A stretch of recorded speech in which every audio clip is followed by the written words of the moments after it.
اعوذ باللہ من الشیطان الرجیم، بسم اللہ الرحمن الرحیم۔ السلام علیکم ورحمۃ اللہ وبرکاتہ۔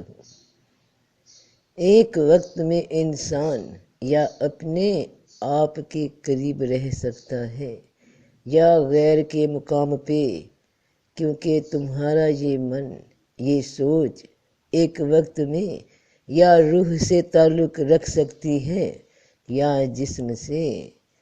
تو من ایک سمندر کی مانند ہے جس میں ہر وقت مختلف خیالات و خواہشات، ان کی لہریں اٹھتی رہتی ہیں، اور ان خواہشات کی لہروں کی وجہ سے دل کا رجحان، دل کی سوچ کا رجحان اور جسم کا تعلق بیرونی دنیا سے رہتا ہے۔ جب تک یہ لہریں رہتی ہیں، دل روح سے بے خبر رہتا ہے، یعنی اپنی اصلیت سے بے خبر رہتا ہے، حقیقی انسان سے بے خبر رہتا ہے۔ دل کا یہ خاصہ ہے کہ یہ ایک وقت میں ایک چیز سے تعلق رکھ سکتا ہے، یا روح سے رکھے گا یا جسم سے رکھے گا۔ جب اس کا دھیان جسم کی طرف ہوتا ہے تو اس وقت روح کا اسے بالکل خیال نہیں ہوتا، اور جب روح کی طرف متوجہ ہوتا ہے تو جسم کی اسے مطلق پرواہ نہیں ہوتی،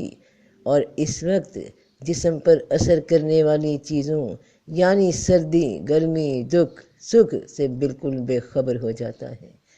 جانتے ہو کہ جسے سکھ دکھ کہتے ہیں وہ اصل میں دل کا احساس ہی ہے، اور جب دل روح کی طرف لگ جائے تو پھر گویا دنیاوی سکھ دکھ کا خاتمہ ہو گیا۔ دل کی اسی کیفیت کو روح میں محو ہو جانے کا نام ہے، اور یہ نام پھر وہی کیفیت ہے کہ انسان ایک وقت میں یا اپنے آپ میں رہ سکتا ہے یا دوجے کی سوچ میں۔ جس نے اپنی حقیقت کو سمجھ لیا اس نے اپنی روح کو پہچان لیا، جس نے روح کو پہچان لیا اس نے اپنے من کو جیت لیا، جس نے اپنے من کو جیت لیا اس نے من میں پیدا ہونے والی لہروں یعنی خواہشات نفسانی پہ قابو پا لیا۔ تو اپنی حقیقت کو سمجھنے کے لیے اس بات کو سمجھنا ضروری ہے کہ جسم تو تبدیل ہوتا رہتا ہے، ظاہری دنیا میں بھی اور باطنی دنیا میں بھی، کہ فنا تو جسم کو ہے، روح کو نہیں، کیونکہ جسم حالتیں بدلتا رہتا ہے، بچپن، جوانی اور بڑھاپے کی جانب۔ بچپن جوانی میں بدل جاتا ہے اور جوانی بڑھاپے میں ایک ایک عمر کے ساتھ جسم بدلتا جاتا ہے، اس کی کیفیت بدلتی جاتی ہے، جبکہ روح کی کوئی عمر نہیں، اس کے لیے زمان و مکان نہیں۔ جسم تو مٹ جاتا ہے مگر روح مٹتی نہیں، کہ یہ لافانی اور ہمیشہ رہنے والی ہے۔ جسم ایک روشنی کے بلب کی طرح ہے اور روح اس کے اندر اسے روشن کرنے والی بجلی کی رو ہے۔ جس طرح بلب کے ٹوٹ جانے پر بجلی کو کوئی فرق نہیں پڑتا، وہ جہاں تھی ویسے ہی رہتی ہے، اسی طرح جسم کے مٹ جانے پر روح نہیں مٹتی، کیونکہ روح فنا سے بالا تر ہے اور جسم فنا پذیر ہے، کہ حادثے جسم پہ پڑتے ہیں، روح پہ نہیں۔ جسم پیدا ہوتا ہے اور بچپن، جوانی، بڑھاپے کی حالتوں سے گزرتا ہوا مٹ جاتا ہے اور پھر کسی اور حالت میں پیدا ہوتا ہے، مگر اس کے اندر جو جان کا جوہر ہے وہ روح ایک ہی حالت میں ہے، نہ وہ پیدا ہوتی ہے نہ مرتی ہے، نہ اس کے لیے بچپن ہے نہ بڑھاپا، یہ ہمیشہ ایک ہی رنگ میں، ایک ہی حالت میں، ایک ہی عمر میں موجود ہے۔ کبھی غور کرو کہ کسی بھی عمر میں انسان ہو لیکن اندر جو اس کے کوئی بھی خواہش ہو، جیسے کہ ایک بوڑھا انسان سوچے اپنے خیال میں کہ وہ تیز دوڑ رہا ہے یا جوانی میں دوڑتا تھا، تو ایک دم سے وہ اپنے خیال میں اسی انرجی کے ساتھ دوڑنے لگتا ہے، لیکن جب جسم کے ساتھ چاہے تو یہ جسم کی قید اسے روک دیتی ہے، کیونکہ جسم بوڑھا ہو چکا، مگر اندر کی روح کی وہی عمر تھی، وہی جذبات تھے، وہی خیال تھے۔ تو جسم کے فنا ہونے پر روح فنا نہیں ہوتی۔ یہ بات یاد رکھنا کہ موت کا اثر صرف جسم پر ہوتا ہے، روح موت سے قطعی آزاد ہے۔ زندگی تو ایک ناختم ہونے والا سلسلہ ہے، ایک لگاتار سفر ہے۔ موت تو صرف زندگی کے وجود کا ایک مقام سے دوسرے مقام پہ انتقال کا ذریعہ ہے، حالت کے تبدیل ہو جانے کا نام ہے۔ کہ ہے اگر ارزاں تو یہ سمجھو کہ اجل کچھ بھی نہیں، جس طرح سونے سے جینے میں خلل کچھ بھی نہیں۔ جسم تو کپڑوں کی مانند ہے کہ جب اسے پہننے والا پہن کر کوئی حرکت کرے تو کپڑوں میں حرکت ہے، مگر کپڑوں کے تبدیل کر لینے سے پہننے والے کو فرق نہیں پڑتا، وہ جہاں تھا وہیں موجود رہتا ہے۔ یعنی ایک وجود سے دوسرے وجود میں داخل ہو جانا روح کے لیے ایک کھیل ہے، جسے مختلف حالتوں میں رب پاک تبدیل کرتا رہتا ہے۔ تو اے قید خانہ کے رفیقو، قید خانہ کے رفیقو، کیا کئی جدا جدا معبود بہتر ہیں یا اکیلا اللہ جو زبردست ہے؟ یہ جسم ایک پنجرہ ہے جس میں روح نامی پرندہ بند ہے۔ جسم سرائے ہے اور روح کی حیثیت مسافر کی، مگر نادان لوگ اس پنجرے کو ہی چمن سمجھ بیٹھے، قید خانے کو مستقل گھر سمجھ بیٹھے، پردیس کو سرائے کو اپنا وطن سمجھ بیٹھے، اور اس عارضی شے پہ دھوکہ کھا کر اپنی ہی حقیقت بھلا بیٹھے۔ جسم جو کہ چار عناصر، چار مزاج سے گند کر بنا ایک مجموعہ، یہ آگ، پانی، ہوا، مٹی، یہ عناصر ہی جسم کو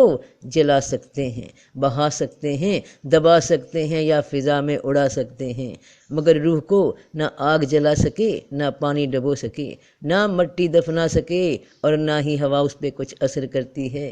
تو کس طرح انسان حقیقت کو پہچان سکے، کس طرح سے جسم اور روح کے فرق کو جان سکے؟ آخر اسی زندگی میں رہتے ہوئے اس قفس سے، اس پنجرے سے نجات کیسے ہو، اور ابدی زندگی کی جانب نگاہ کا بیدار ہو جانا کیسے ہو؟ تو جان لو کہ عمل کا دوجا نام عبادت ہے، اور عبادت وہ والے عمل ہیں جن کا حکم رب پاک نے دے رکھا ہے، اور یہی عملی شکر کی حالت ہے کہ عمل کرتے جاؤ جو بھی حکم ہے اس رب کا، اور اس عمل کے کرنے کے نتیجے میں کسی پھل کی خواہش مت رکھنا، صرف عمل کرنا کہ تمہیں اے انسان صرف عمل کرنے کا اختیار دیا گیا ہے۔ عمل کے دوران ہار ہو یا جیت تمہیں اس سے مطلب نہیں ہونا چاہیے۔ اگر تمہارا عمل وہی ہے جس کا حکم رب پاک نے دنیا میں دیا کسی بھی دنیاوی معاملے میں، تو تم ویسا ہی برتاؤ کر رہے ہو جو رب پاک کا حکم ہے کہ کرو۔ تو جان لو کہ سب کاموں کا کرنے والا رب ہی ہے، انسان تو اس کے ناموں کی صفات پہ عمل کر کے محض اسی کی صفات میں اس کی پہچان دے رہا ہے کہ وہ نظر سے اوجھل رہ کر انسان کے ذریعے اپنی صفات کا ظہور فرما رہا ہے۔ تو جب انسان اس عمل میں ہو، اس عبادت میں ہو جو اس نے تمہیں حکم دیے، تو پھر ہار جیت، نفع نقصان سے تمہارا کیا تعلق؟ تم کیوں سے ذاتی طور پہ اپنے افعال سمجھ لیتے ہو؟ تو قائم العقل، قلب سلیم، نفس مطمئنہ کیا وصف ہیں، انہیں جان لو کہ جس انسان نے اپنی حقیقت کو سمجھ لیا ہے، یعنی اپنی روح کو پہچان لیا، اس نے اپنے من کو جیت لیا، یعنی اپنے دل کو منا لیا، اس کو راضی کر لیا، اس نے اپنی ہر اس خواہش پہ قابو پا لیا جو رب کے حکم کے خلاف ہوئی،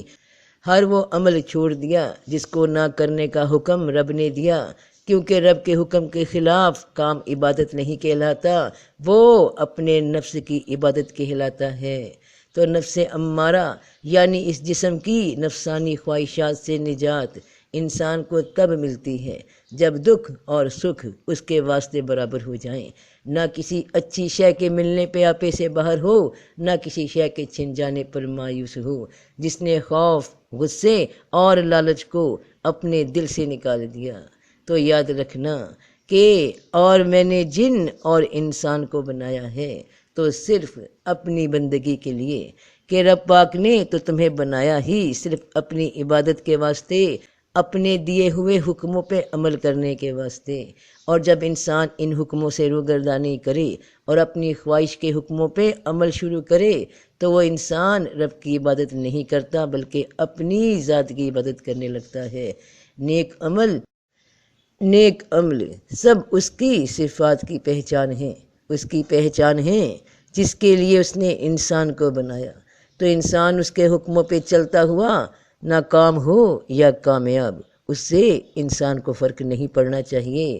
کہ اسے عمل کرتے وقت، عبادت کرتے وقت عمل کا پھل اس کی چاہت نہیں رکھنا چاہیے کہ سب عمل اسی کے ہیں۔ جب بے لوث ہو کر، مخلص ہو کر رب کی عبادت کی طرف جو عمل کرتا ہے تو پھر اپنے پیدا کیے جانے کا حق ادا کرتا ہے کہ میں نے جن اور انسان کو بنایا تو صرف اپنی عبادت کے لیے، تو انسان یہ عبادت کر کے اپنے رب کی خوشنودی پاتا ہے، اور وہی خوشنودی پاتا ہے جس نے ذاتی غرض چھوڑ کر محض فرض سمجھ کر زندگی کے کل کام انجام دیے کہ زندگی صرف دنیا کی نہیں، ابھی آخرت کی بھی آنے والی ہے، وہاں بھی عبادت اسی رب کی ہے، وہاں بھی عمل ہیں کہ رسول اللہ صلی اللہ علیہ وآلہ وسلم سے فرمایا گیا کہ اور یقیناً تمہارے لیے بعد کا دور پہلے دور سے بہتر ہے، اور حضرت ابراہیم علیہ السلام سے فرمایا گیا کہ اور کون ہے جو ملت ابراہیمی سے روگردانی کرے سوائے اس کے جو خود ہی احمق ہو، اور ابراہیم تو وہ شخص ہیں جن کو ہم نے دنیا میں اپنے کام کے لیے چن لیا تھا، اور آخرت میں بھی ان میں سے ہوگا جو نیک ہیں۔